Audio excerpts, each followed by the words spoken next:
나도 드래곤 키우고 싶다 라는 말이 절로 나오는 영화. 드림웍스의 장편 애니메이션 드래곤 길들이기가 성공적으로 실사화되었다는 평가를 받고 있는데요.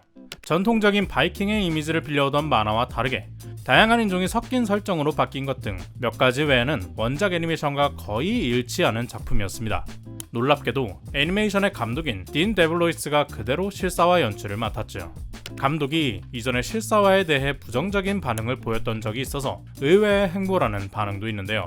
등장인물과 인종 등 일부 설정 변경에 대한 비판도 원작 연출자가 했으니 존중해야 한다라는 반응도 나오고 있습니다.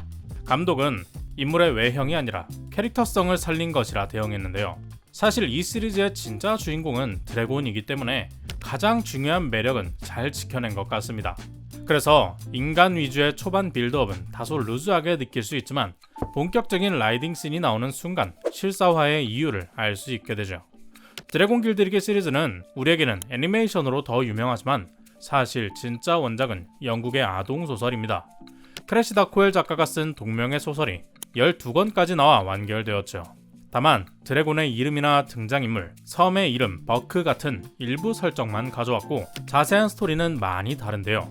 원작의 드래곤은 이미 가축화된 상태로 바이킹들이 사냥용 드래곤과 비행용 드래곤을 각각 하나씩 가지고 사는 문화입니다.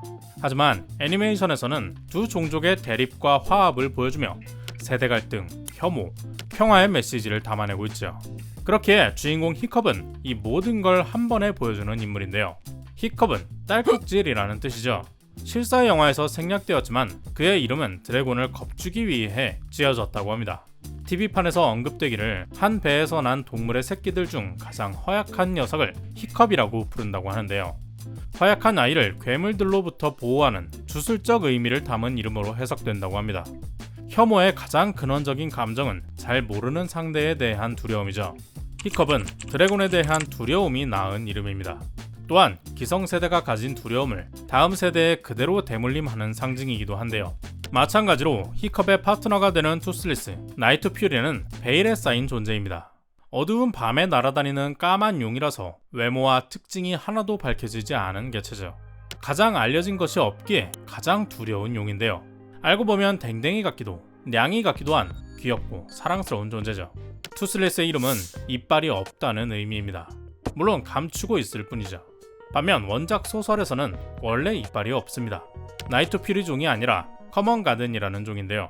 작고 이빨이 나지 않으며 인간과 대화를 할 수 있습니다.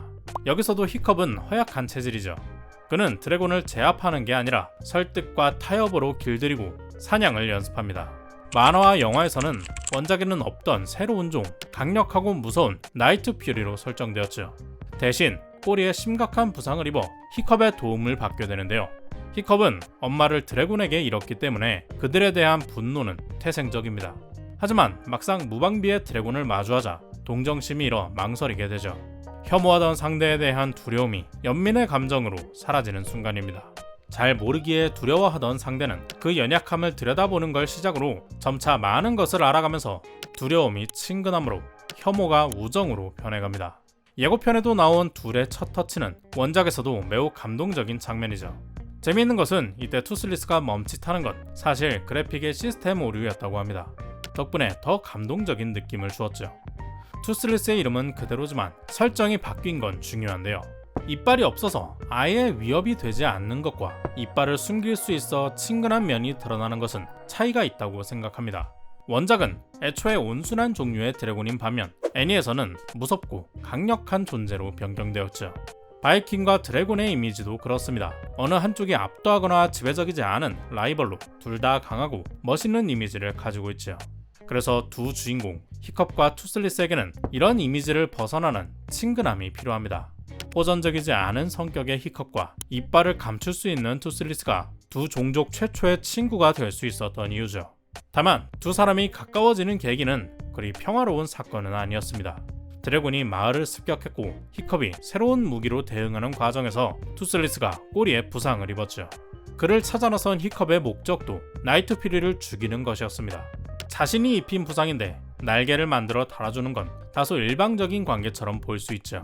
그래서인지 마지막에는 히컵도 다리를 잃어 서로에 대한 의존이 더 강해지는데요. 영화에서는 설명하지 않았지만 떨어지는 히컵을 구하기 위해 투슬리스가 입으로 붙잡는 과정에서 부득이하게 다리를 잃게 되었다고 합니다. 오랜 시간 앙숙이었던 두 종족이 그간의 앙금을 해소하고 나아가기 위해 각자 희생하는 무언가를 보여주고 있죠.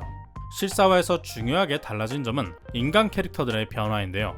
배우들의 나이가 애니메이션의 표현보다 많아 보여서 전체적으로 연령이 올라갔다는 느낌이 듭니다. 특히 스날라웃은 캐릭터가 바뀌면서 좀 더 중요해진 것 같은데요. 외형적으로 마르고 작은 체구로 바뀌어 히컵과 비슷하면서도 반대의 선택을 하는 인물이 되었습니다. 둘 다 겁이 많고 허약한 느낌에 아버지의 관심과 인정을 받고 싶어하는 아들이죠. 하지만 히컵은 아버지와 반대되는 길을 걸으며 비밀스럽게 반항하는 한편, 스날라웃은 히컵이 이끌어주기 전까지는 아버지의 기대에 부응하려 애씁니다. 결국 두 사람 모두 기성세대의 생각과 기준을 벗어난 새로운 모습을 통해 인정받게 되죠. 원작에서는 거의 나오지 않던 스날라웃과 아버지의 관계 묘사는 이런 주제의식을 반영하기 위한 변화로 보입니다. 혐오를 버리고 평화로 나아가는 역할은 과거의 기준을 벗어나 새로운 성취를 이뤄내는 새로운 세대에게 있다는 주제죠. 아무래도 가장 눈에 띄는 변화는 히로인 아스트리드 호퍼슨입니다. 금발의 벽안을 가진 바이킹이었지만 흑인 쿼터 혼혈인 니코 파커 배우가 캐스팅되었죠. 또한 단순히 실력이 뛰어난 인기녀에서 족장의 자리를 탐내는 야망이 더 부각되었는데요. 때문에 최종 전투 장면에서도 히컵이 아닌 아스트리드가 전투를 리드합니다. 히컵은 투슬리스를 구해낸 뒤 최종 보스와의 결투로 나아가죠. 히컵이 부족을 이끄는 족장의 사지를 보이며 부드러운 카리스마를 강조하는 한편, 아스트리드는 신체 능력을 중심으로 한 전투에 뛰어난 장군의 역할을 넘겨받은 느낌인데요. 히컵의 동료들이 타는 드래곤들도 실사에서는 디자인이 좀 달라집니다. 좀 더 현실적인 동물에 맞게 일부 디테일들이 수정되었죠.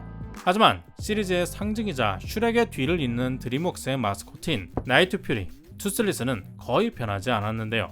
원작보다 덩치가 커지기는 했습니다. 하지만 특유의 귀여운 디자인은 변하지 않았죠. 아무래도 실제 사람과 어울리는 비율이 되어야 타고 날아다니는 장면이 멋있게 나오기 때문에 크기를 키운 것으로 보이는데요. 원작의 슈퍼바이저 애니메이터는 자신이 키우던 얼룩 고양이를 많이 참고했다고 합니다. 하지만 딘 드블로이스 감독은 개를 더 좋아했고 결국 개와 고양이가 합쳐진 동물이 되었죠. 거꾸로 매달린 모습은 박쥐 같기도 하고 사람을 태울 때에는 말 같기도 하지만 기본적으로는 인간에게 친숙하고 애착이 강한 동물들의 모습과 행동을 참고했는데요.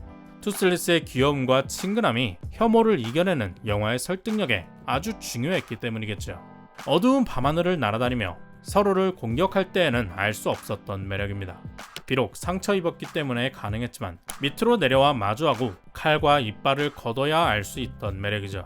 무지른 두려움은 혐오를 불러온다고 생각하는 저는 영상입니다. 여러분의 생각은 어떤가요? 댓글로 남겨주세요. 구독과 좋아요는 큰 힘이 됩니다. 오늘도 긴 영상 시청해주신 여러분 고맙습니다. Check the mic and make sure it sound right, boys.